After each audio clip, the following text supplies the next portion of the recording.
is going on, everybody? And welcome to the Frozen Frenzy edition of the Stochastic NHL Strategy Show. I'm your host, Josh Harris. Hope you all had a good weekend. Did I? I don't remember. I didn't come close to cashing an NFL, but sometimes that's just how it goes. I like playing. If you didn't know, today's the Frozen Frenzy. All 32 teams will be in action tonight. Second year in a row they decided to do this on NBA opening night. You wonder why they struggled to grow the game. All I can think about is that skit, the guy in the hot dog suit going, "We're looking for the guy who did this." And it's Bettman, but, not all 16 games are on the main slate. We have 13 on the main slate. We're going to try to get through this. We're not going to spend like 10 minutes a game because we'll be here until 4. Not that we don't want to be. We just have things to do. Cliffy in his hook 'em horns gear. I don't even know what I'm doing. What's going on, Cliffy? Not a whole lot. It's weird because this Frozen Frenzy, I think, is a really good idea. But again, having it on opening night of NBA just feels like a real big missed opportunity. Like they've had 2 weeks to do this, and they decided to pick opening night of basketball. But it is what it is. It gives us 13 games to go through. Gives us lots of options. Some really interesting matchups tonight too. Like there are obviously, slate this big, there are always a couple big favorites, but a few tight games, bunch of 6.5 totals. So just excited to get through the games here. Yeah, and Bacon's a little riled up right now. So if you hear a dog barking, he's barking at nothing. But yeah, 13 games. Do we have any good slates over the weekend? I don't remember. There was a couple games on Sunday, one game yesterday. Saturday was so far long ago, I don't even remember. So let's get to this slate. Before we do, just want to let you guys know again, thank you guys very much for all your support with the affiliate signups, the support, just showing up, clicking the like button, all that stuff. And if you were born under a rock and weren't aware, NBA starts tonight. I think I've only seen like one promo for NBA in the last 38 seconds. So, but if you are interested in signing up for NBA, click the link in the chat. We can get you all of the core plan, which does include the Sims, I believe up to 1,000 lineups for $1 using promo code TIPOFF24. You can do that for weekly or monthly. It will renew on the 30th, I believe. If you want all access Sims, you can get 10% with promo code everything. That will get you 10% off everything, basically, until you decide to cancel. If you are interested in going premium for NHL, you can also click that link. You can use promo code Stochastic15. That'll get you 15% off your first week or month subscription, which gets you access to all the good stuff, including the premium Discord, which gets you the Frostback goalie pick, so you know who to get out of your lineup if he is rostering him.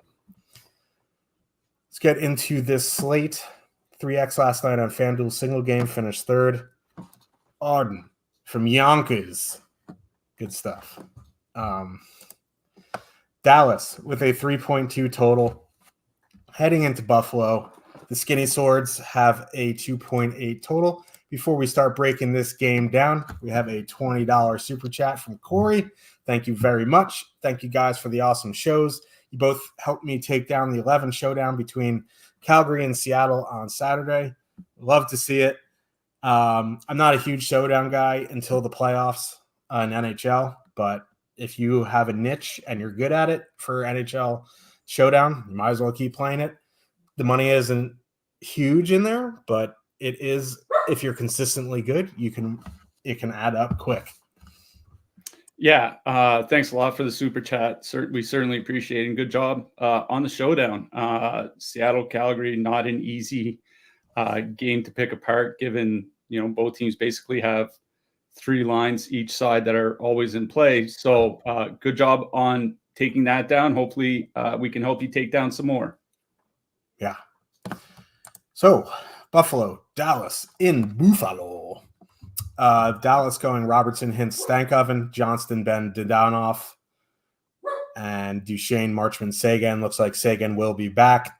Dallas did mix up their power plays. It is Let me pull it up for you so I don't mess it up. It is Hintz, Johnston, Marchment, Duchesne, and Heiskanen on the first unit. The second unit is Ben, Sagan, Stankoven, Robertson, Harley. So no line is fully correlated. However, if you look at their power play time, they basically split the units 55-45. So, every line has at least two guys on the power play. The first and the third lines have all three. They're just on different units. The only one in the top nine not on the power play is Evgeny Dodonov. I mean, this is a pretty good matchup. Buffalo's I don't know. Last three seasons, they've kind of been bipolar, right? They kind of play down to their opponents. They play up to the good teams. They lay stinkers, and then other days they look like they can be Stanley Cup contenders.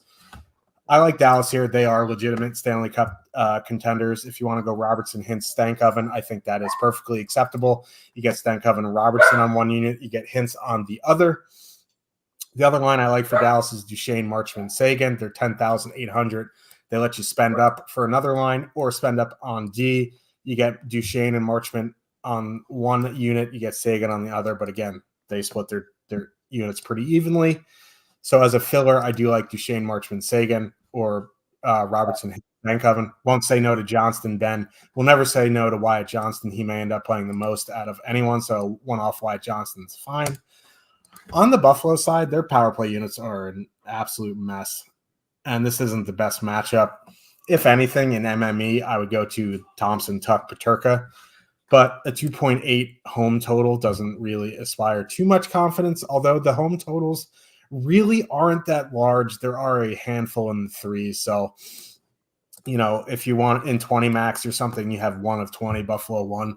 The more lineups I'm making, the more likely I'll get to a little bit of Buffalo 1. But I do prefer Dallas 1 and Dallas 3. Yeah. I did write up Tyler Seguin in the picks article today, free to read over at stochastic.com. Seguin is coming back after 3 games absent. It's only 3,200 on DK. That line of Duchesne, Marchment, Seguin, 10,800. That was a line last year that more than once helped people in our Discord take down tournaments because they were generally cheap, because they were, quote, second power play unit. They didn't get a lot of ice time. One of the appeals of that line was that they would have perfect power play correlation, which they obviously don't anymore. But the thing to note about the power plays as well is something I mentioned in the piece on Seguin, is that Dallas has basically run a 55-45 power play split so far this season. Like the top power play unit, quote, top power play unit, wasn't really getting a lot more ice time than the second unit. So all the new units really do is just break up that Duchesne, Marchment, Seguin correlation. It doesn't really change a whole lot for how I view the players of the lines besides that. So I'm with you. I'm more on the Dallas side here. Robertson, Hintz, Stankoven, Robertson's getting 18 and a half minutes. Hintz is probably going to be about 17 and a half, Stankoven 15 to 16. Like they're getting some ice time. There isn't a Buffalo matchup that I'm super concerned about on the other side either. Like none of their lines have been that great defensively. Believe it or not, the top line has probably been their best defensive line. And even then they're not great.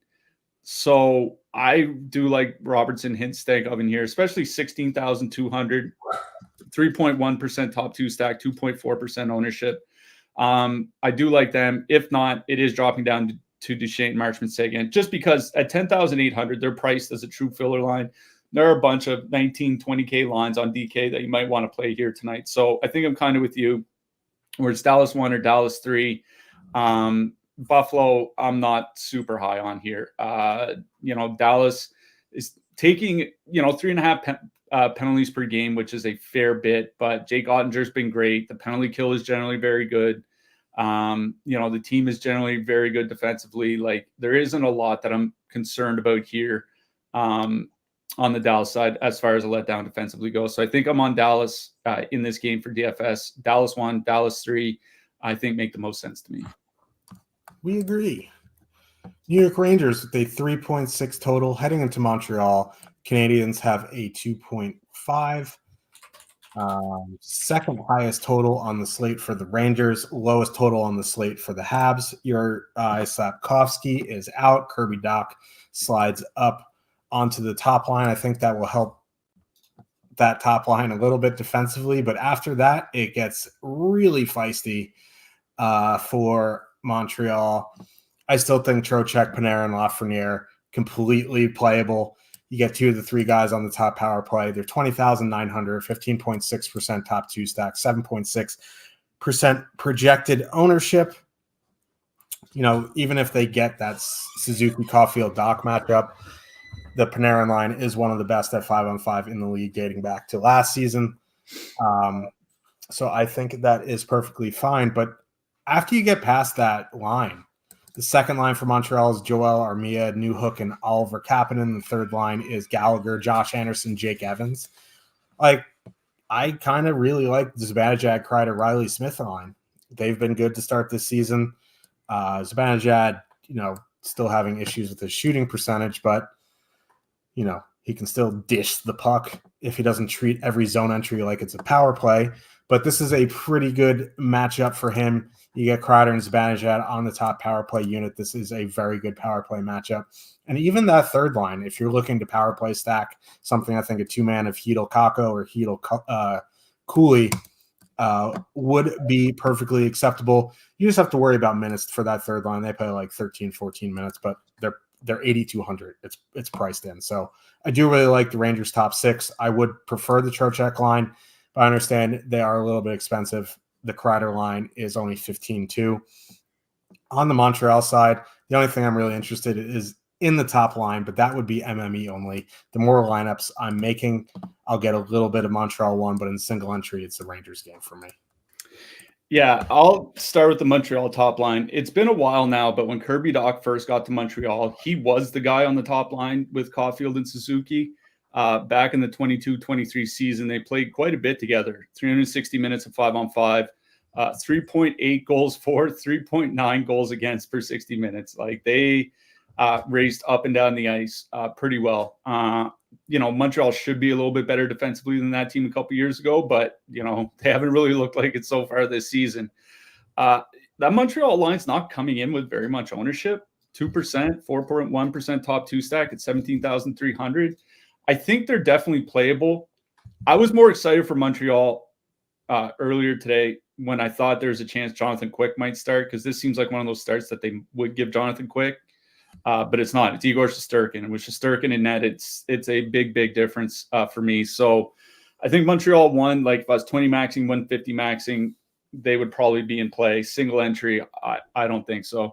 I'll just briefly mention Alex Newhook. There's no real official confirmation. I suspect, given where they play, that Alex Newhook will take Slafkovsky's spot on the top power play unit. So not that I'm racing out to play Alex Newhook as a one-off here tonight, but we'll mention he's only 2,800 and might get top power play time, but again, not confirmed. It's the Rangers side that we like here. Wrote up Artemi Panarin in the picks article. He's up to 3.3 shots per game, I believe, and he's still off his shot attempts to shot on goal ratio a little bit from his career norms. So he'll be back to 3.5, 3.6 in no time as long as he keeps up this volume. Him and Trocheck and Lafreniere obviously have been tremendous again, 4.7 goals per 60 at 5-on-5 so far this season. Lafreniere getting plenty of even strength ice time. 20.9K, 15% top two stack, half that ownership. It feels hard to complain about playing Rangers 1. But I kind of agree with you that if you want to dip down to Zibanejad, Kreider, and Smith, I think they're very much in play. Zibanejad, Kreider, and Smith, a little under 50 minutes together this season, 18.3 high danger attempts per 60 so far this season. The league average is 11.7. They have created a lot of good quality shots, not finishing yet. They're only shooting 7% as a line at 5-on-5. That's not very good. Expect that to come up given the quality that they've taken. Montreal's second line, even with Kirby Dach there, they're getting their brains beat in. And Oliver Kapanen, I like him as a prospect. He's not a second line center on an NHL team right now. So I think that Kreider line is going to be able to run over the middle six from Montreal. So I kind of agree with you. Zibanejad, Kreider, and Smith makes a pretty nice like mid-price stack here tonight. So yeah, I'm very much more in on the Rangers than the Montreal side. That Rangers second line, the Kreider line coming in at just under 5% ownership. I think that's perfectly fine on a slate this size. So Rangers 1 or Rangers 2 for me. It just kind of depends on what you want to pair them with. Like, obviously the Panarin line is the better line and will almost certainly get more ice time. But that Zibanejad line is $5,700 cheaper. Like, that does matter quite a bit. So I do like both those lines quite a bit. I wrote up Panarin in the picks article. So obviously I like that line more in a nutshell, but there are a lot of reasons to like the entire Rangers top six today. Yeah. Agreed. Toronto Maple Leafs with a 3.8 total heading into Columbus. The Blue Jackets have a 2.7 total. Toronto with the biggest total on the board here tonight. They laid waste to the Lightning yesterday. Was Stolarz in that they're saying that Joseph Woll could be activated and start tonight. We'll have to wait and see. He did practice in full on Friday, so they obviously played yesterday. We won't know until maybe 5 p.m. Eastern, but there is a good chance that my highest owned player in Best Puck comes back tonight in Joseph Woll. This is a really good matchup for the Leafs. They put up 5 yesterday. They get one of the best matchups on the board tonight. That top line of Matthews, Marner, Nyes still under 20K, 19.9. They 14.7% top 2 stack, 11.1% projected ownership. They have positive leverage. It is back-to-back on the road, but they have the highest total on the slate. They get a really good matchup with Chinnikov off that top line and Cole Sillinger moving up. I don't really know why they love Cole Sillinger so much. Like, maybe we're missing something. Like, maybe he just gives really good hugs in the locker room. Like, I don't know. But him playing 20 minutes is just weird on both ends of the ice. I don't know. Like, honestly, that's a downgrade at both ends of the ice for Columbus 1. Not that it really matters going up against Matthews, because, like, Matthews' line can run over anybody. So I'm very much in on the Matthews line here. The Nylander, Domi, McMahon line, 14,200. They have an ownership of 3 times their top 2 stack. Now, they're 14,200. I think they're playable. But, like, at that price, I'd rather just go play the Zibanejad line, because at least with the Zibanejad line, you get Kreider and Mika Zibanejad on the top power play unit in a very good power play matchup. Now, this is a good power play matchup, don't get me wrong, but it's only Nylander on the top power play unit. So that's why I would defer to Toronto 1 here. You get 2 of the guys on the top power play unit. So I'm in more on Toronto 1 than Toronto 2. Toronto 2 is fine as a filler. I just, at that ownership, I'd rather just go play the lower owned Mika Zibanejad line for a little bit more expensive. On the Columbus side, again, Cole Sillinger being on that top line doesn't really do anything for me. The straw that stirred the drink on that line was Yegor Chinnikov, and now he's on the line with Adam Fantilli. And they're going to avoid that Matthews matchup and get the Domi, McMahon, Nylander matchup, which is pond hockey.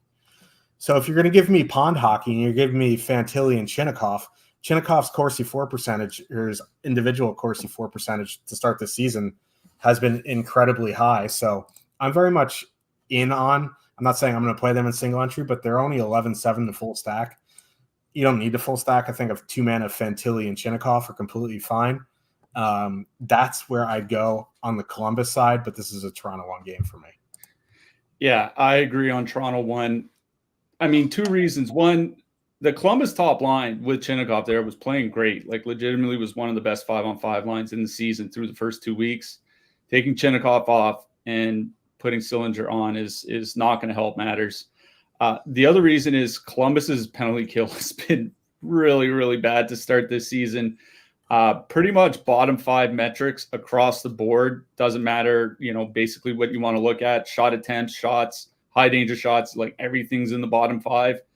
And Toronto's power play has been a lot better with Oliver Ekman-Larsson running it. We talked about it, I think it was on Saturday, how Ekman Larson is just kind of a little bit more creative with the puck when they're coming up the ice, and they are generating more shots and more goals, obviously, with Ekman Larson there than they were with Morgan Riley. So this looks like a pretty good power play matchup for Toronto. So I want guys, as many guys I can get on the top power play unit. So that means Matthews, Marner, and Nyes. They do have, is it a 14.7% top two stack? They're number 3 on the board here tonight behind the Rangers and the Colorado top lines. Like that top line for Toronto has just been superb to start the season. 20.1 high danger shot attempts per 60. Again, the league average is like 11.7. So they're like 90% higher than that. They've been tremendous. So I really do like Toronto 1 year.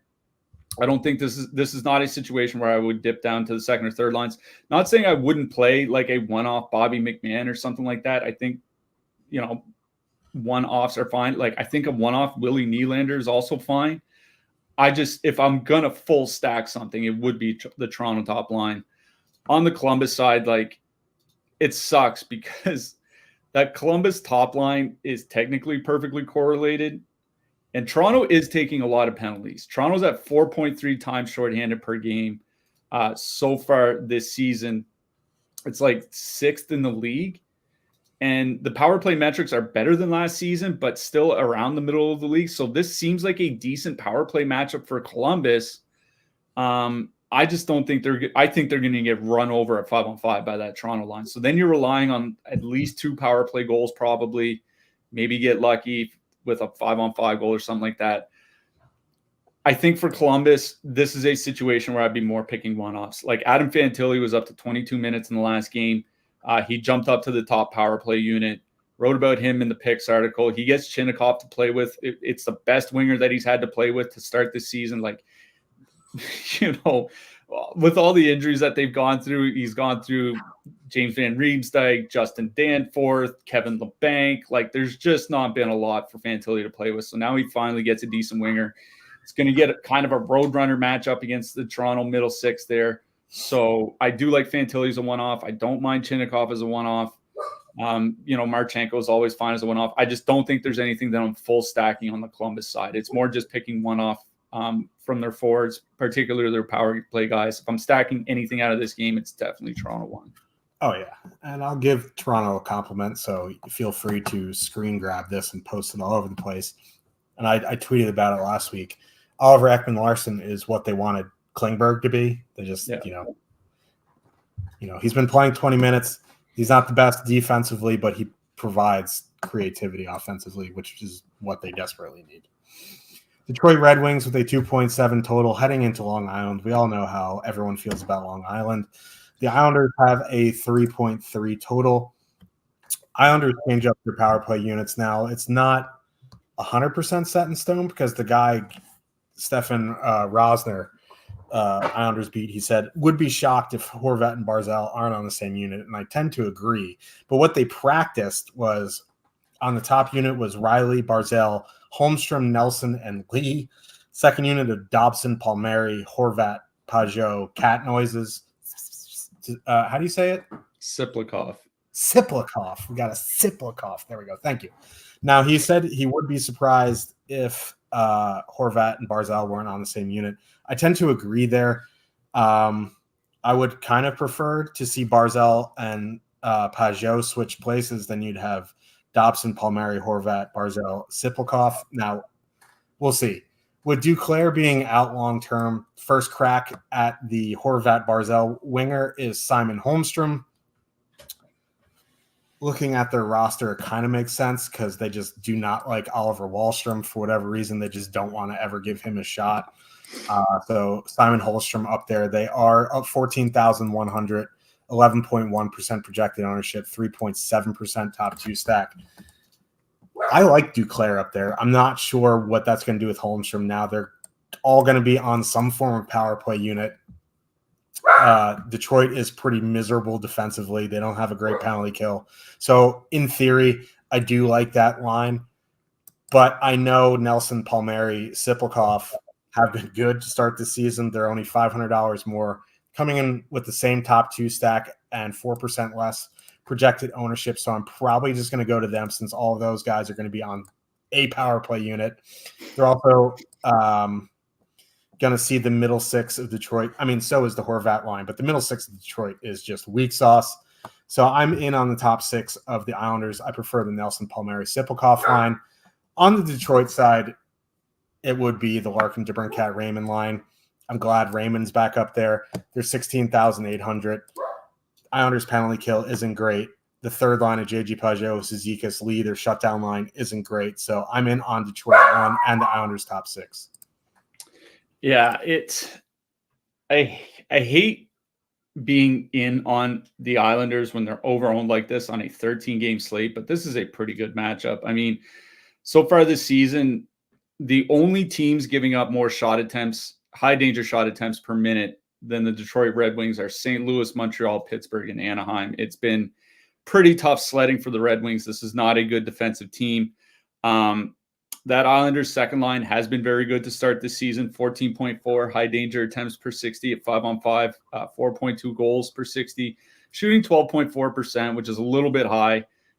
But honestly, even like 10%, and they're still well above average offensively. And like you said, all three guys are going to be on a power play.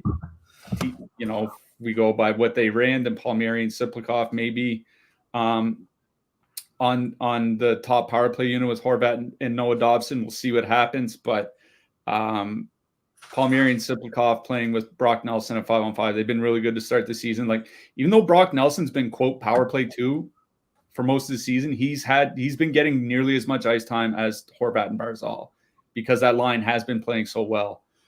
So yeah, I do like Islanders 2 here. They are coming in over owned, 7.7% ownership, 3.7% top 2 stack, but it's a reasonable price. The negative leverage isn't huge. They are getting ice time. They are playing well. They're going to get really soft matchups against that middle six from Detroit. So Islanders 2 for me on that side. If you want to go to Islanders 1, like, I'm not going to say no. I don't know how good of an offensive player Holmstrom is. I think he can help out that line a little bit defensively. I don't know if he's going to help them offensively, which is kind of the whole point of DFS. So I'll stick with the line that's playing well, and that's Islanders 2. On the Detroit side, like, it feels bad, man, because 2 weeks ago, if you told me we could get a Larkin, DeBrincat, Lucas Raymond top line for under 17K, I would probably have played them in no matter the matchup, right? Especially where they were all on the top power play unit in the last game.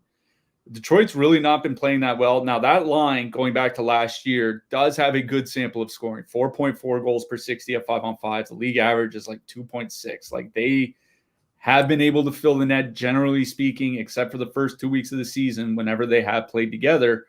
I'm not super concerned about the Islanders 5-on-5 matchups. What I am concerned about is that the Islanders penalty kill has actually been fine to start this season. In fact, if you look at their metrics, like their metrics for shots against, they're pretty good. The problem is the Islanders goaltending is penalty kill save percentage is .571, which feels impossible in any 2-week sample on the penalty kill. But if the Islanders can get anywhere near even like bottom third of the league by PK save percentage, their penalty kill is going to be really good because the Islanders aren't taking any penalties, 1.6 times shorthanded per game. Given how cheap Detroit 1 is, I think there should be some interest in playing them. I would probably be more inclined in a 20 max or something like that because I do think there are other spots you can go that isn't a 2.8 total on the road against Ilya Sorokin on a 13-game slate. But at 16,800, like, if that line does get going for a couple weeks, they're probably going to be about 20K. So I do like Larkin, DeBrincat, Raymond in a, kind of in a nutshell. It's not an easy matchup, but if you're playing a lot of lineups tonight, I think they are a line you should absolutely be worth considering because they were really good last year. And if they ever figure it out, like I said, they're going to get a lot more expensive than they are right now. Yep. I agree. Let's move on to the next one. One of 2 5.5 totals on the slate. Winnipeg Jets with a 3 total heading into St. Louis. The Blues have a 2.6 total. Jake Neighbors just got extended for 2 years. He's on a line with Buchnevich and Zach Bolduc. honestly, that line hasn't looked terrible.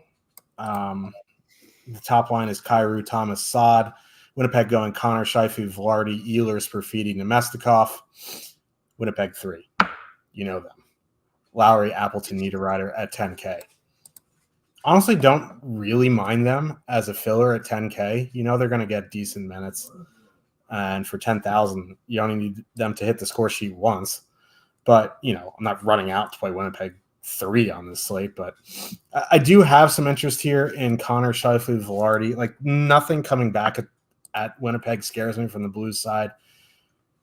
I just kind of wish they would flip-flop Connor and Ehlers. I understand why they don't, but they're so much better on both ends of the ice with Ehlers up there, but beggars can't be choosers. They're fully correlated. Blues don't take a ton of penalties, though. It's not the best power play matchup, and, they're 19K on the road. So that's why they're only getting 1.4% projected ownership. I think, in MME, you're completely fine playing that Winnipeg top line, like 20 max. The more lineups you're making, the more likely I am getting to Winnipeg 1. Winnipeg 2, I think an Ehlers one-off is fine. Like, I know Nemestikov, Perfidi, Ehlers got there the other night on a very short slate, but again, ice time is concerned. I think Winnipeg 1's fine. Winnipeg 2, Ehlers one-off is fine. On the St. Louis side, if anything, it would be Buchnevich, Neighbors, Bolduc, but again, I'm not running out to playing the Blues on the slate. This is a pretty miserable matchup. Yeah, I'll just say the only thing I have real interest in here is Winnipeg 1. I have no interest in stacking the St. Louis side here. I don't feel comfortable that their lines are going to stay together for very long. They've been changing nearly every game. Generally speaking, you want to get a good power play matchup. Now, the Winnipeg penalty kill hasn't been great, but they're also not taking very many penalties so far this season. At this point, Winnipeg is tied for the fewest times shorthanded per game with the Islanders. So, like, St. Louis only gets one power play here. Like, so what? So for me, it's Winnipeg 1 or nothing stacking here. Now, Winnipeg 1 hasn't really looked that good to start this year. Half their points have come on the power play. That's kind of the whole issue, is like, if their power play can get going, and it's been fine, like they have been getting their points. The St. Louis penalty kill when they're actually on the ice, because they also don't take a lot of penalties, but when they're actually on the ice, they're not doing that well of killing the penalties that they are taking. Like, they're 21st by shot attempts allowed per 60 on the PK, 25th by shots allowed. They're giving up quite a few shots. They're just not taking a lot of penalties. So if anything that I'm stacking out of this game, it's Winnipeg 1. Other than that, one off Nikolai Ehlers, one off Jordan Kyrou, one off, I even take Neighbors is fine, I guess. But it's just one-offs unless I'm stacking Winnipeg 1. Vancouver Canucks with a 3.3 total. Heading into Chicago, the Blackhawks have a 2.6 total. Almost said the Bears.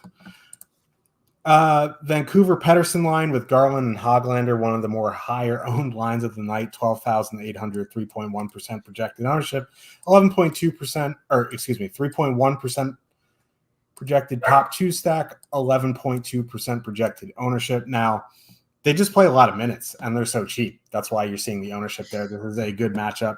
Like, Connor Garland's been playing, like 18, 19 minutes. Hoglander has a good sample dating back to last year at Pettersson. So, in theory, this is a pretty good matchup. Now, you only get Pettersson in the top power play unit.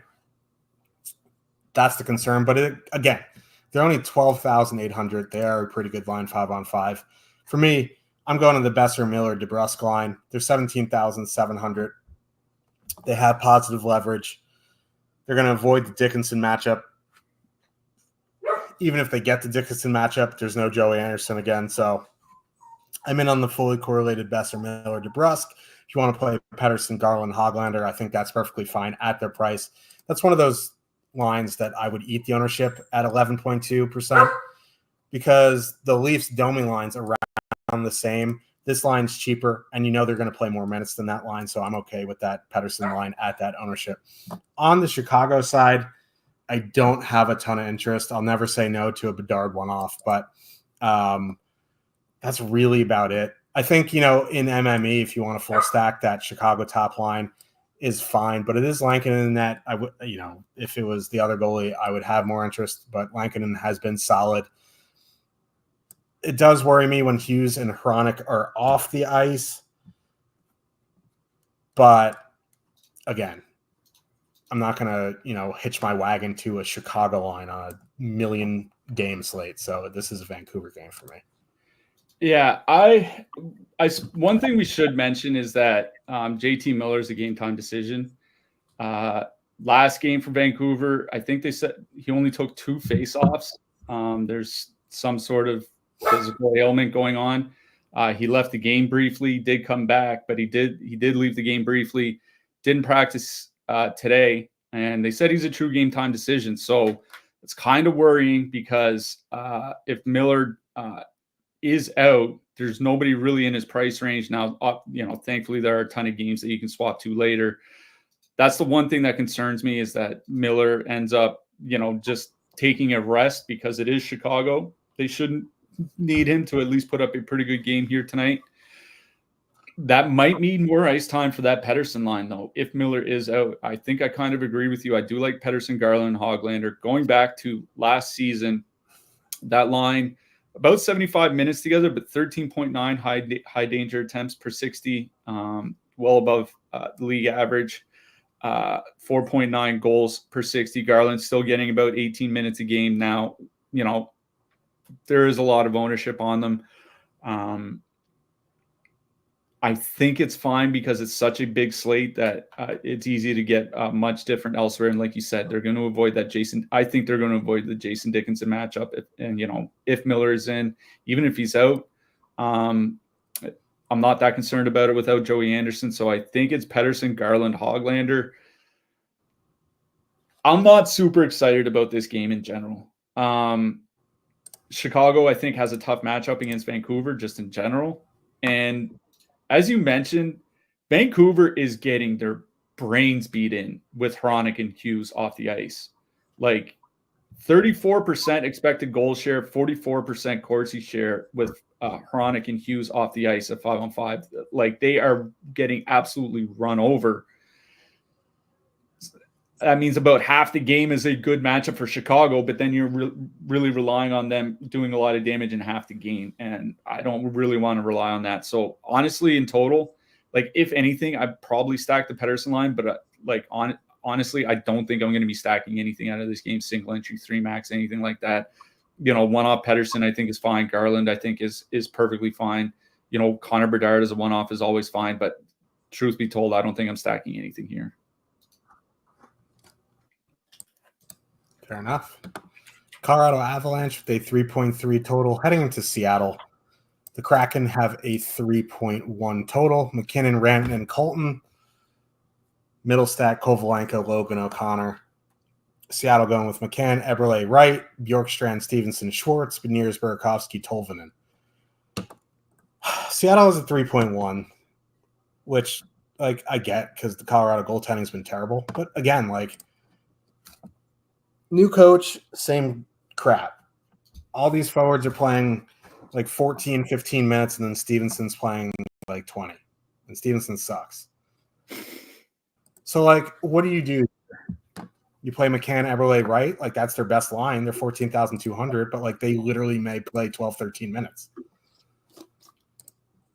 Beniers, Burakovsky, Tolvanen.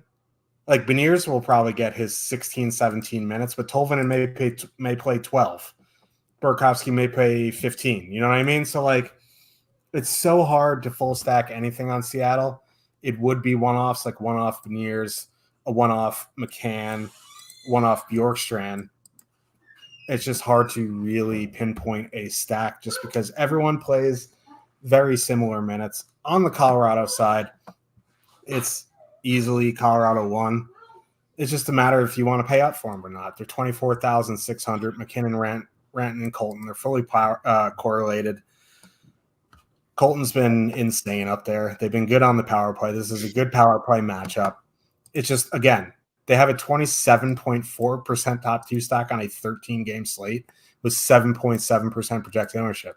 The only issue is price, but there are a bunch of lines that fit with them that you don't feel like you're completely punting. So if you want to pay up for a line, this is the line to do it. It's just a matter of preference. It's a great line, a great spot. It's just, again, you want to commit half your salary to Colorado 1, that's your call.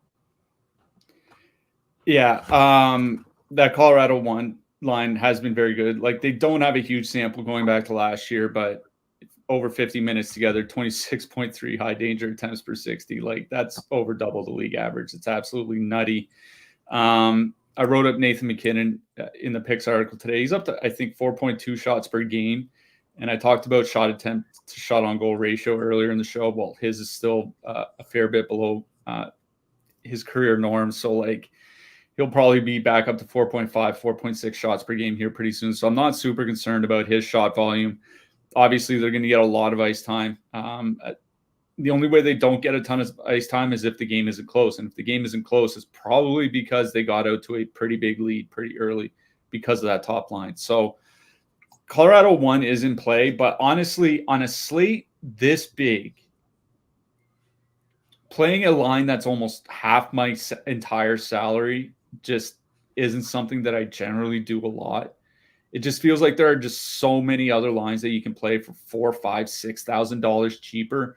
Now, obviously, they don't have the same top 2 stack percentage, but the Matthews line is like $5,000 cheaper. You know what I mean? And I know Nyes isn't Ross Colton given the power play status, but Toronto going up. I think Toronto going into Columbus is a better matchup than Colorado going into St. Louis or going into Seattle. So, I'm not going to say don't play Colorado. I'll never say don't play Colorado. I'll just say that, paying up nearly $25,000 for a line on the road on a 13-game slate is just not something that I do very often, not in single entry. On the Seattle side, if anything, it would be the McCann line, just because they are generating 15.1 high danger attempts per 60 in their time together. They don't have a lot of time. Shane Wright might only play 12 or 13 minutes. But the other thing is that Seattle power play unit, the one with Eberle and McCann, has been much, much better than the other power play unit so far. And Colorado's penalty kill has struggled a little bit. So, I mean, struggles might be an understatement if anybody's watched their goaltending. But I want the players that are on the good power play unit, because it's not just that they're scoring, it's that they're generating a lot of shots as well. So if anything from the Seattle side, it would be the McCann, Eberle, Shane Wright line. Honestly, if you want to, I think you can leave right off and just two-man McCann and Eberle. But that's the line that I would go to. I don't have a lot of interest in the other lines from Seattle. So for me, it'd be either Seattle 1 or Colorado 1. But again, paying nearly $25,000 for a line is just not something I do a lot on a slate this big. Agreed. Before we move on to the next game, just wanted to let you guys know again that NBA does start tonight. And if you do click the link that Stochastic just put into the chat and use promo code TIPOFF24, you can get Core Weekly or Core Monthly for $1 until the 30th. It will renew then, but a promo code TIPOFF24. If you want to see what it has, I think it includes The Sims. Just click on the link, click on NBA Core, and then you can do weekly or monthly. Put in promo code put in promo code TIPOFF24. You can get it for $1 through the 30th. Boston Bruins with a 2.9 total heading into Nashville. The Predators have a 3.1. News here that Marchand's moving up to the top line with Pastrnak and Lindholm. Zaka is moving down to the third line. Again, I don't know how much that changes. Maybe a couple of years ago, that makes a big deal because Marchand was much better then. He looks to be slowing down. The dude had 412 surgeries in the offseason. Pastrnak and Marchand, they play well offensively together. Last year, they played together a bunch. The issue why they broke them up was because they were so bad defensively. You throw Lindholm into that mix, and you just get, God knows what that's going to happen. We'll have to wait and see. That does put Nashville 1 in play for me. Forsberg, O'Reilly, Nyquist at 16.7, 6.4% top 2 stack, 8.3% projected ownership. Listen, they've been playing a ton of minutes, especially O'Reilly and Forsberg. You want to leave Nyquist off and put on Marchessault. I think that's fine, or Stamkos, that's fine. I do like Nashville 1, Nashville power play. On the Boston side, it does make that top line fully correlated. It was still fully correlated with Zaka. I don't know how that line's going to mesh, but I do know that Nashville's penalty kill isn't great. So I think, if anything, it would be that Boston top line. Yeah, one thing about Boston so far this season is they're taking a ton of penalties. Them and San Jose are tied for the league lead in time shorthanded per game.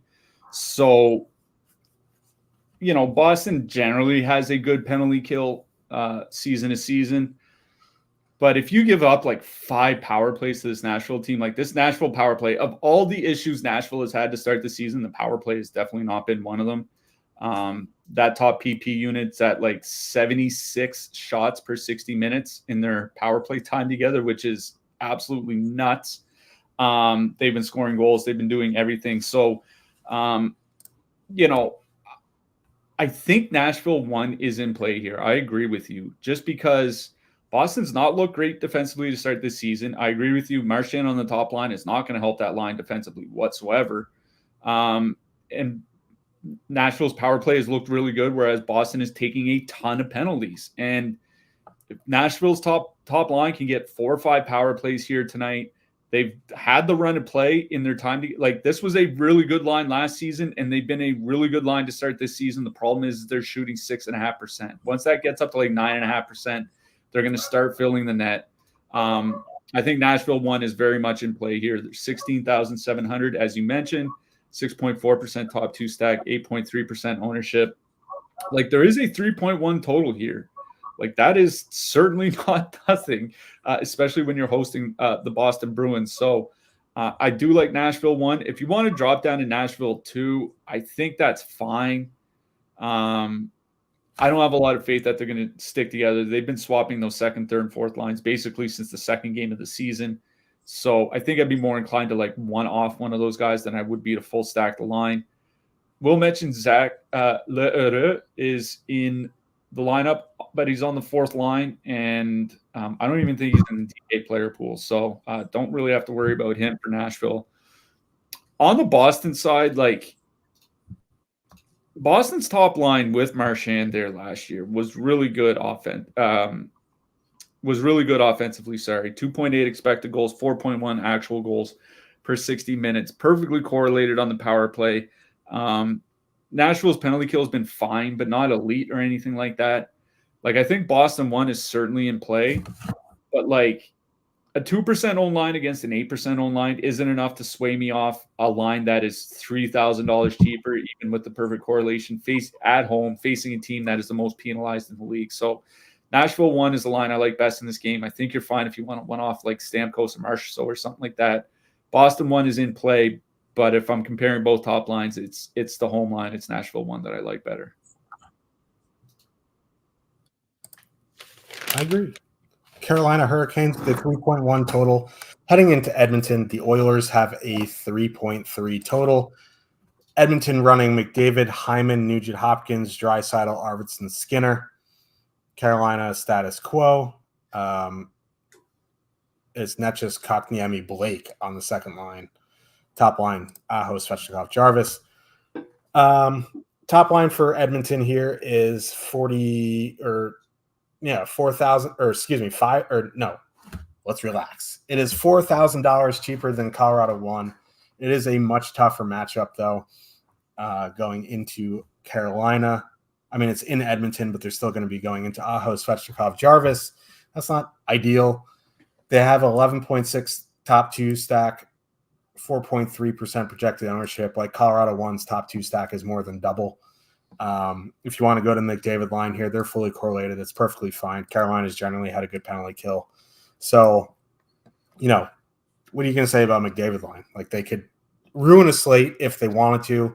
This is a pretty tough matchup. I'm probably looking elsewhere, but I'll never say no to a McDavid line. I actually have more interest in Carolina 1 here. Aho, Svechnikov, Jarvis at 17,000. Again, that price is ridiculous. I know the minutes for Svechnikov haven't been great, but this, Edmonton's goaltending hasn't looked great to start this season. Edmonton on its own hasn't looked great to start this season. They're 17,000. They have positive leverage. That line has been really good the minutes are kind of baked into that price at 17,000. So I'm very much in on Carolina 1. Thinking Nets just one off is fine. Edmonton 2, like, okay. Like, they're fine, but like I don't really want to stack an Edmonton line without McDavid. Yeah, I wrote up Edmonton 1 in the picks article today. What I mentioned is more of like a overview of the team. Edmonton is shooting 6.3% as a team so far this season. Last year, they shot 10.5% as a team. The year before, 11.7%. They got off to a slow start last year and shot 7.7% through the first 4 weeks and then 11% the rest of the way. Like, this is a team that basically started the exact same way last year and then beat everyone's brains in for about 65 games. This top line was a big reason why. 4.5 goals per 60 in 675 minutes together at 5-on-5. Perfectly correlated on the power play. Like, yes, it is a tougher matchup at home against Carolina, but like this is a 3.3 total against Carolina, whereas Colorado was a 3.3 total against Seattle, right? Like, they both have the same goal total. Now, I'd say Edmonton actually has a second scoring line. I'm not sure Colorado really has one of those, but I do like Edmonton 1 here. They are one of the expensive lines that I like here tonight. They're right up there with Toronto 1 for me. Now, obviously, Toronto is in a much better matchup, but this Edmonton line is perfectly correlated. It's a tough matchup, but we always say with McDavid, like, McDavid is one of those guys, like, he's just kind of matchup proof. It's like he can absolutely blow up anybody on any given night. He had 4 points in 2 games against Carolina last year. Like, they can absolutely get there. So if you don't want a full stack, like just 2-man McDavid and Hyman, I think it's just fine, because if they start popping goals, it's probably going to be Hyman that's scoring them. But I don't mind Edmonton 1 as an expensive stack here tonight.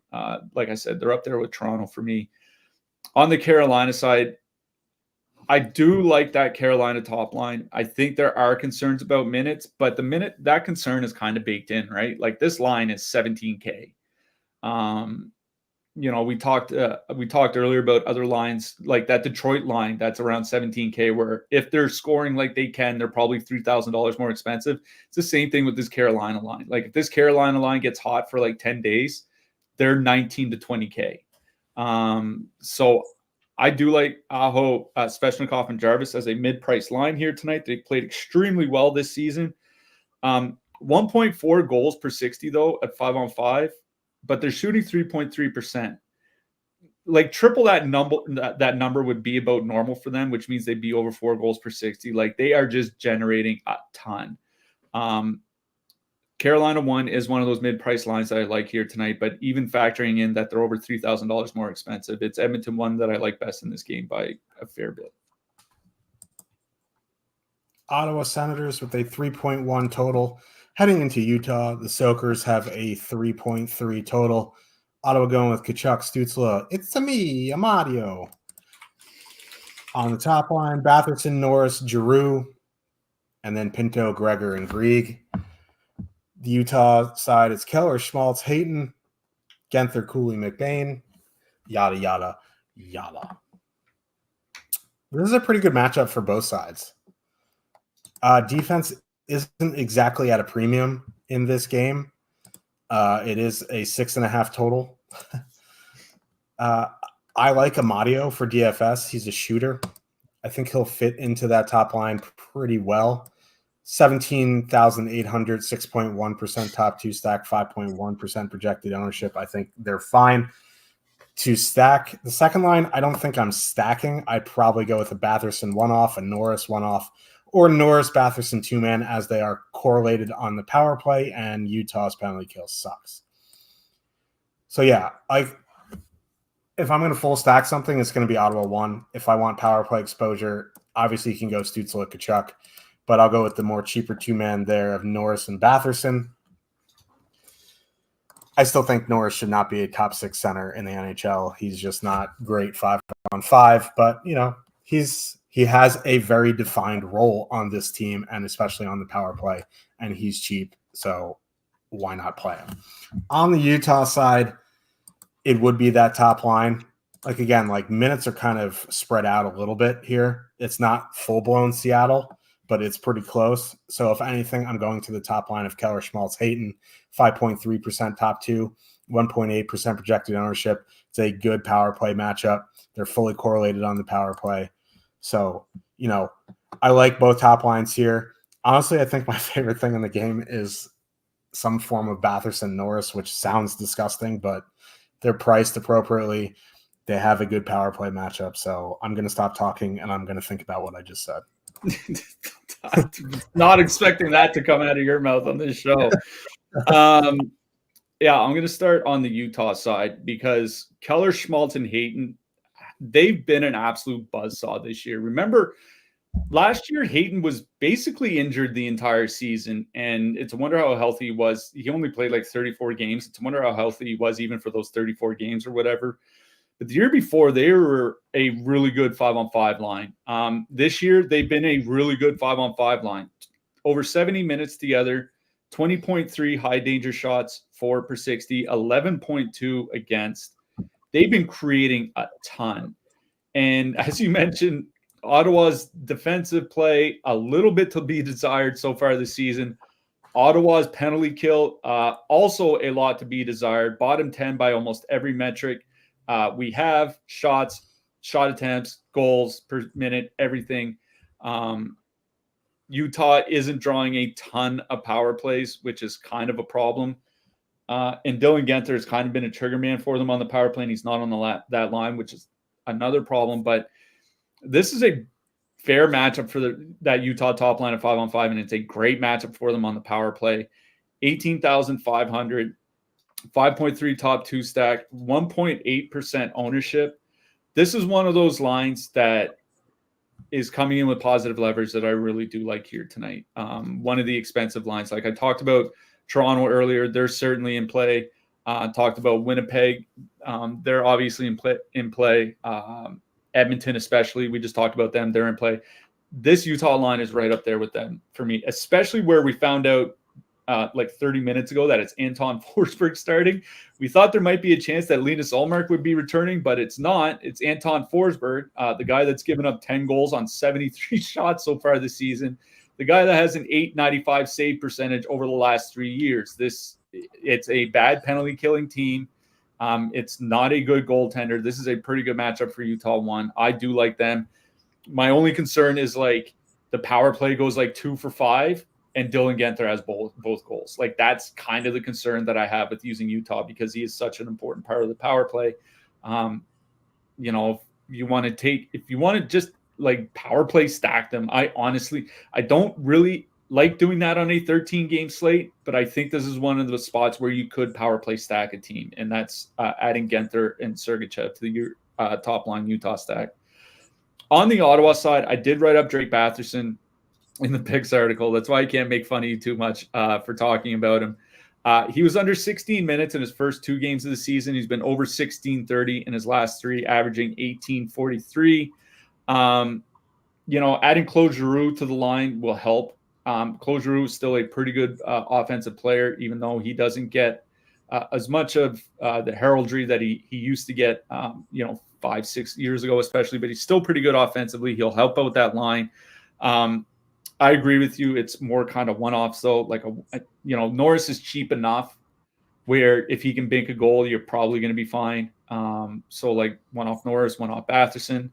I think Tkachuk and Stützle make an interesting proposition here because Utah is taking a ton of penalties and Ottawa's power play has generally been good. So I think Stützle and Tkachuk as a two-man make a fine two-man stack here tonight. If you want to just throw in a Mario because he's cheap, make it a full-line stack, I think that's fine. But it is the Utah side that I like a lot more here. They are one of the, those 18 to 20K lines that I'm considering here tonight. I concur with the Soakers. Pittsburgh Penguins with a 3.2 total heading into Calgary. The Flames have a 3.3. They have one of the higher totals on the slate, so I'll call them the Flames today. 6.5 total in this game. God help us. This is one of those games where I just look at it and go, how are you going to screw me today? tonight, really. Like they're gonna absolutely just. I'll stop talking there. Crosby, Rust, Drew O'Connor, Malkin, Raquel, Bunting, Eller, Beauvillier, Glass, Kadri, Kuzmenko, Coronado, Coleman, Backlund, Zari, Huberdeau, Pospisil, Mantha. On the Pittsburgh side, I think it would be the top line of Crosby, Rust, O'Connor. Like, there's nothing really coming back defensively that worry me. I didn't see who's probable for Calgary, but they love their boy Dan Vladar, so I wouldn't be shocked to see him in net tonight. No, I'm pretty sure it's Wolf starting. Well, that's good because I really don't want to play Pittsburgh here. But the point still stands that I think I prefer Crosby, Rust, O'Connor at 17-1. They're coming right in at their top two stack percentage at 5%. You want to go to Pitt 2 at 13-6 with a little bit of negative leverage. It's minimal. I think that's fine, but like in that range for a little bit less, you can go play the Pettersson line. For a little bit more, you can go play an Islanders line. You can go play the Rangers. You know what I mean? So like, I like them in theory. I just like better. I like other lines in better matchups around that price range. So they're fine if they get into your crunches.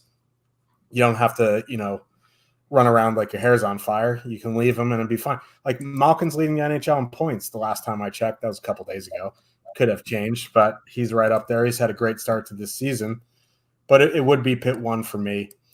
On the Calgary side, that's honestly the more interesting side. I'm never going to say no to a Kadri Kuzmenko line. I would say no to Kuzmenko more often than not, but like Kadri can bring anyone to relevance on this Calgary team. You saw him do it last year with Pospisil and Zari. That line was very good. I wish they would reunite them, but Kadri, Kuzmenko, Coronado only 14-3. They do have 6% projected ownership compared to a 2.5 top two stack percentage. I'm fine with the Kadri one-off, a two-man of Kuzmenko and Kadri. The Coleman, Backlund, Zari line is a bit interesting because they are really cheap at 11.9, and they've been playing a ton. They're kind of into that basket with the Pettersson line, right? Like, they're going to play a ton of minutes. They don't have the best power play correlation, and they have negative leverage. So, like, they're 11.9 with a 2.2% top two stack and 10.9% projected ownership. Like, they've been good, and they've been playing.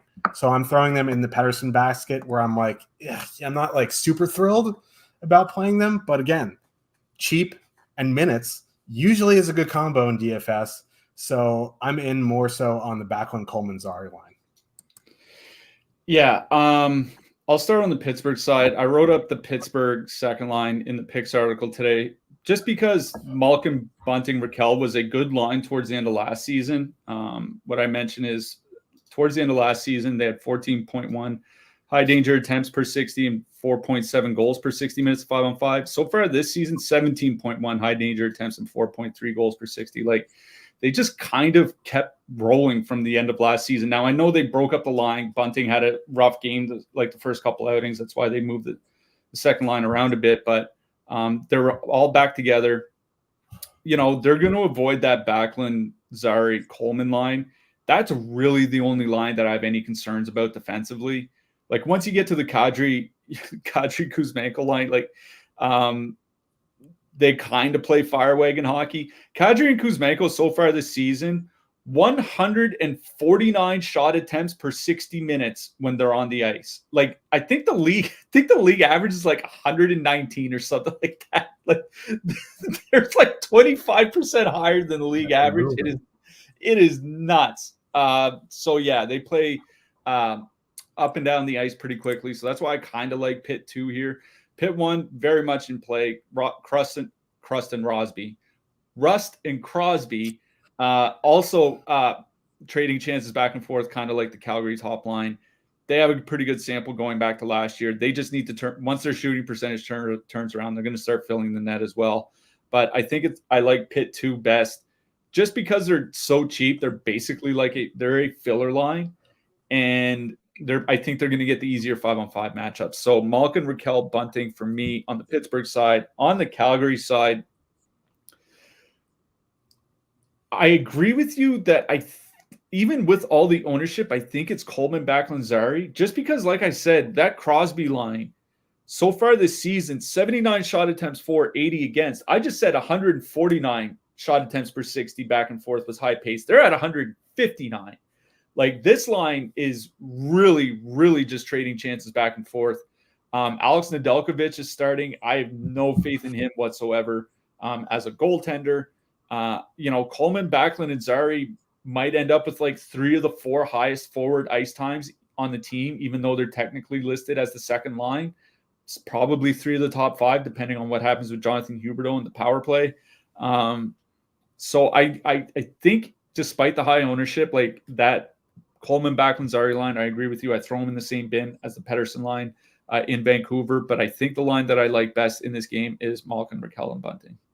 We differ there, but if we agreed every single time, the show would be boring. Vought says Frostback is due. Buddy, he's been due since the 21-22 season, and he has not accidentally got something right. So, like, we are praying for the homie, no matter what religion you are. We're like, get this guy a GPP win so we can see him laugh into the ATM depositing some money. But the homie hasn't got a goalie pick right since the Reagan administration, and eventually it's going to happen. Will be tonight. I don't know. San Jose Sharks, if anything, this is his game. San Jose Sharks with a 2.7 total heading into Anaheim. Los Patos, the Ducks, have a 3.2 total. Sharks, they probably were skating during the show, but as far as I know, it's Toffoli, Granlund, Zetterlund, Eklund, Wenberg, Barclay, Goodrow. Poor Eklund. Get to skate with the Rangers legends, Wenberg and Goodrow. Ducks going Carlson, Gauthier, Fabry, Zegras, Killorn, Lundestrom, Vetrano, Terry, Strome. I know that this game sucks was the Winnipeg St. Louis game, but this game sucks. Honestly, like Toffoli, Granlund, Zetterlund have been pretty good. I was kind of hoping Eklund would move back up. I'm kind of a Zetterlund slappy. I don't know why. Probably should see a doctor about that, but they are 16-8 though, and that's the issue. Like, it feels bad playing a $16,800 Sharks line when the Detroit top line is the same price with Larkin, Raymond, and DeBrincat. They're more expensive than the Nashville Philip Forsberg line. Yeah. Like, I get it. But, like, in my single entry, if I played the Sharks top line over Nashville 1 or Detroit 1, I should have my license revoked, my driver's license. Like, I should not be able to drive. But, like, I get it. Like, this is a very good matchup. They're fully correlated. So, like, if I'm MMEing tonight, I honestly am getting over the field on the Sharks line, which it just feels filthy coming out of my mouth considering their price. But, like, this is a good matchup, and they've been good. You want to one-off William Eklund for the power play? Go ahead. But, like, it is the Sharks top line. On the Ducks side, it would probably be Vetrano, Terry, Strome.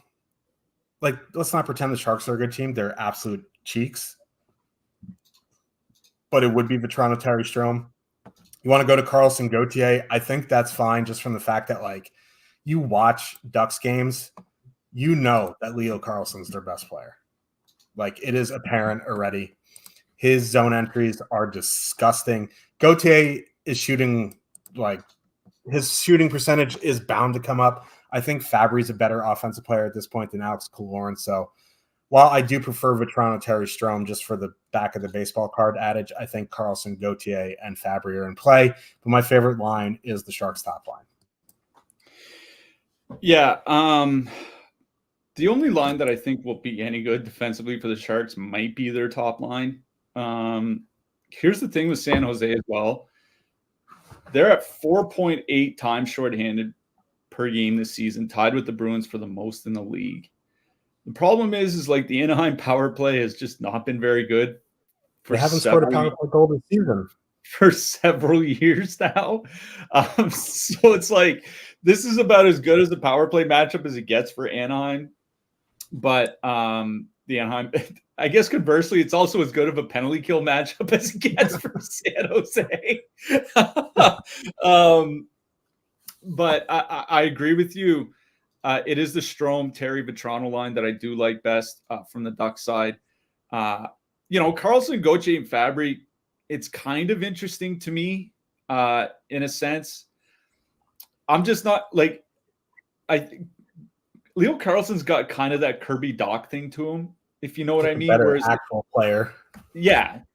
But I just mean, like, he can kind of help create offense. He's just not that good at finishing the offense himself yet. Cutter Gauthier still a rookie. Robbie Fabry's bouncing around the league. Like, I think it's Vetrano, Terry, and Strome. Like, Vetrano, Terry, and Strome so far this season, 14 high danger attempts per 60, 4.6 goals per 60. Strome and Terry on the top power play. Coming in basically bang on their ownership, 1.8% top two stack, 2.3% ownership. They're the line that I feel best about staying together as well. So Vetrano, Terry, and Strome for me on the Anaheim side. I do like them as one of those cheap-ish lines that isn't quite a filler. On the San Jose side, you're right. Like, it's the top line. Like, Granlund and Toffoli have actually played reasonably well together so far this season, regardless of who's been on their wing.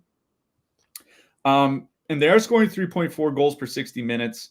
You do get 2 out of the 3 guys on the top power play unit. It's not like Anaheim's penalty kill has generally been very good. So I don't mind San Jose 1 in this matchup, but I think it's the Vetrano, Terry, Strome line that I like best here. Yeah. This game, hopefully I'll be sleeping for. And this game too. If I'm still awake for this game, it means I have a sweat, but like, I still might go to sleep. Jake Hari has it right. Just go to bed. Los Angeles Kings with a 2.7 total. Heading into Vegas, the Golden Knights have a 2.9 total. 2 of the 13 games have a 5.5 total. This is the second one, the first one being the Blues Jets. I actually don't mind this game from a DFS standpoint. I don't love it from the fact that the Vegas top line is 21,500. Like, in no world am I going to pay for them over Edmonton here. I guess there is a world, but like, not the world I'm living in right now. I'd rather go play Edmonton.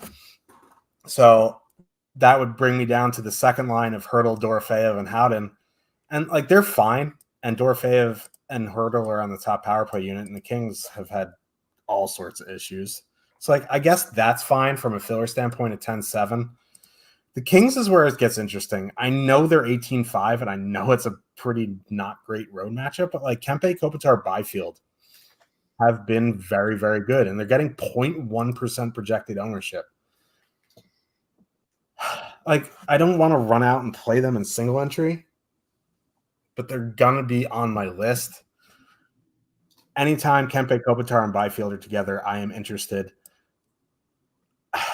It's just a price thing, right? If they were 16-8, like the Sharks line, I'd be a whole lot happier about it. 18-5 on the road against Vegas kind of gives me a little bit of trepidation, but they are going to be in my mix. I think an MME getting over the field is obviously very simple here. You want to go to, a Fiala one-off, I think that's fine, but this is an LA1 game for me. Vegas one, obviously fine in MME, but I'd rather play other lines in my single entry. I don't mind a Hertl, Dorofeyev 2-man.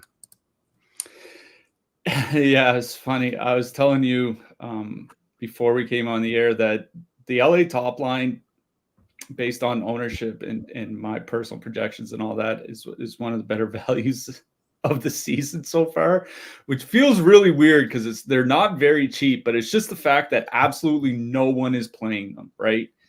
0.1% ownership for Kempe, Kopitar, and Byfield. And this was a line going back to last year that was good, not elite, but good offensively. 3 goals per 60 minutes.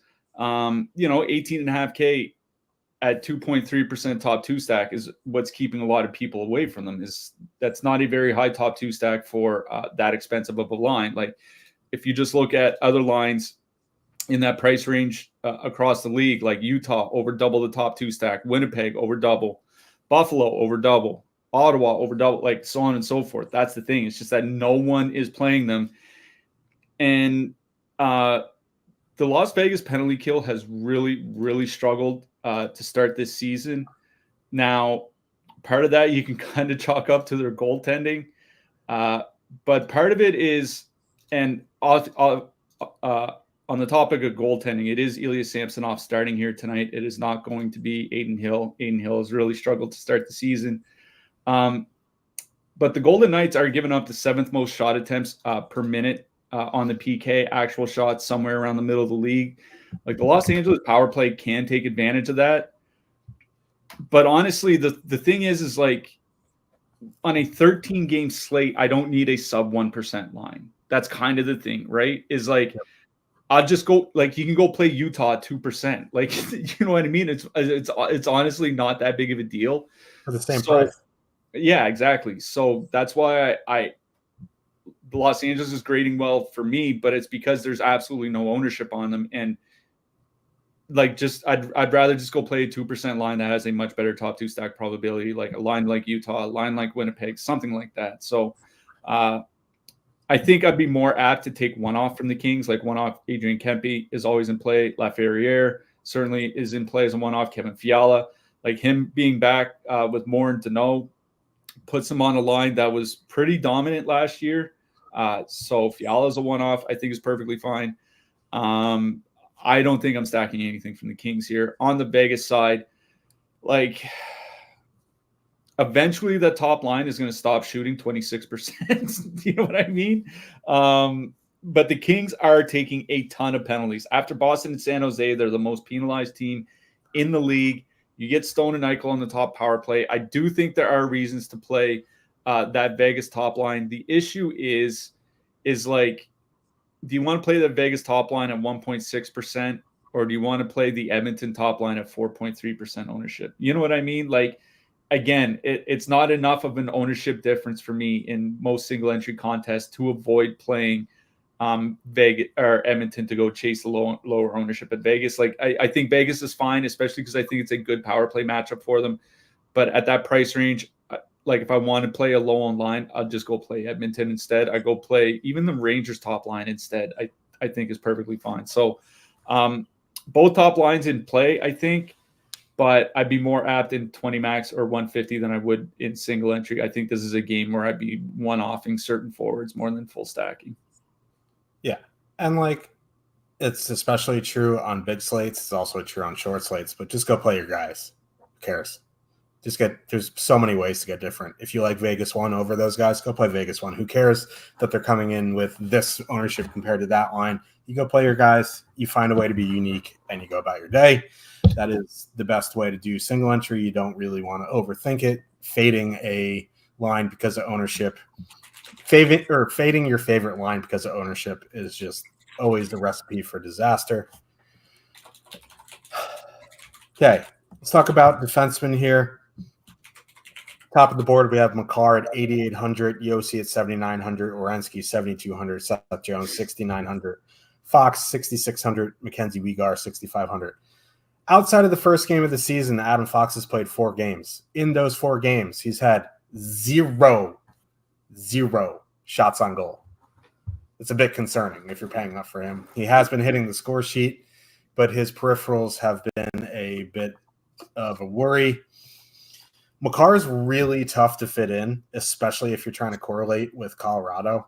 I think on his own, he's fine, but like 8,800 I'd rather go play Yossi at 7,900. I'd rather go play Werenski at 7,200. I'd rather go play Weegar, although he only played 19 minutes the other night. You know, it's going to be tough spending up for defensemen here tonight unless you use 2 mid-range stacks. But who you liking on the blue line? Yeah, stochastic projections just have Yossi and Werenski as much better point per dollar values. I also like Werenski and Yossi here tonight. Evan Bouchard at home against Carolina, certainly in play for me. I wrote up Josh Morrissey in the picks article today. He's another one of those guys that needs his shot attempt ratio to shots on goal to normalize a bit. But he's been pretty productive, and I think against St. Louis is kind of an underrated matchup. And obviously Noah Dobson, like he's just in a great matchup.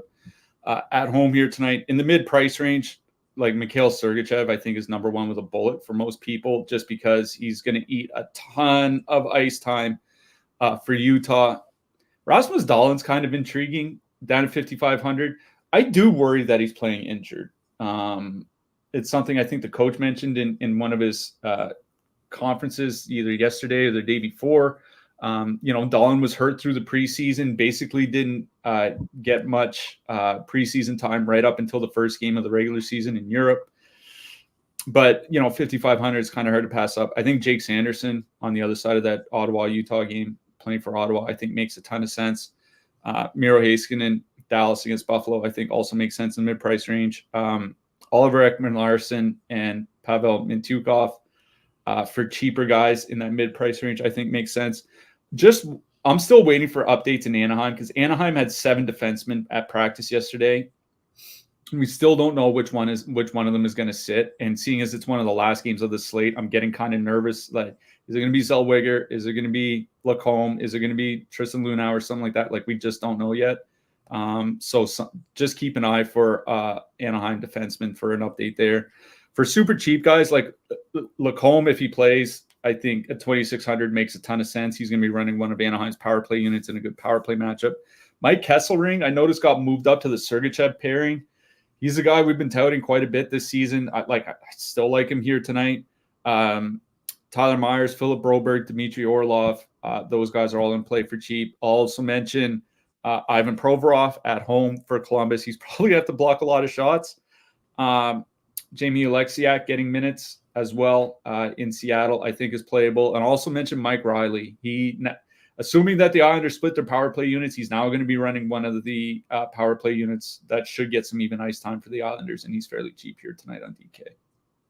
The one guy that I will add in the mid-range is Brandon Montour. Dunn is still out. He's 5,400. He played 26 minutes last game, so I am in on Brandon Montour. Let's talk a little bit about the goalies. We have at the top of the board Igor Shesterkin, Kevin Lankinen, Samsonov, Dostal. If Woll plays, he is cheaper than Stolarz or Hildeby at 8,200. If I'm spending up, it's probably going to be for Igor or Jake Ottinger. I think Dustin Wolf is okay. Sorokin's okay. Stewie Skinner, I like him as a bounce back a little bit here at 8,000.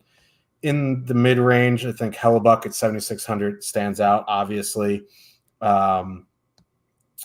If I'm spending down, it's probably for Tarasov or where did it go? It's probably just going to be Tarasov because I can't. Yeah, I wrote up Ilya Sorokin in the picks article. I just think he's in a really good matchup at home against Detroit, and he's looked really good to start this season. Like, if he's the guy of 2 years ago, he's a top 3 goalie in the league. And, it's not just the guy 2 years ago. He was a great goalie for like 3 years before he had a down year last year. I'll mention Ilya Samsonov as well, starting at home for Vegas. Like, I'm not super concerned. Like, Vegas doesn't take a ton of penalties. So if Los Angeles is mainly playing 5-on-5, that's not a team that really generates a lot of shot quality at 5-on-5. So I don't mind Samsonov if you're paying up. If you're paying down a little bit, like Connor Hellebuck at 7,600, I think like really just does make a ton of sense. And one of the other better goalies in the league, maybe the best goalie in the league at 7,600. I'll mention Jeremy Swayman for Boston at 7,500 as well. It's not the easiest matchup against the Predators, but I think it's just fine as long as he starts. He's not confirmed yet. There's nobody super cheap that I'm really that interested in playing. I think if anybody, it would probably be Alex Leon from Detroit, but like Alex Leon at 7,300 on the road against the Islanders or Connor Hellebuck at 7,600 on the road against the Blues. Like, I'd just rather pay $300 for Hellebuck. Yeah, it's hard to get below Hellebuck there at 7,600. Who are you liking for your hat trick pick? The last game of the slate, the one that technically starts tomorrow morning for me, I'm going with Kevin Fiala. Kevin Fiala. I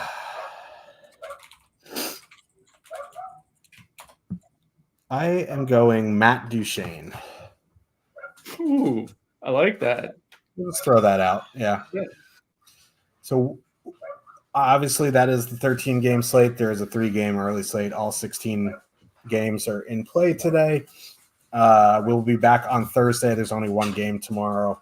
So we will see you Thursday. Good luck tonight. As always, if you want to sign up, you click on the link in the chat. Use promo code Stochastic15, 15% off weekly or monthly. NBA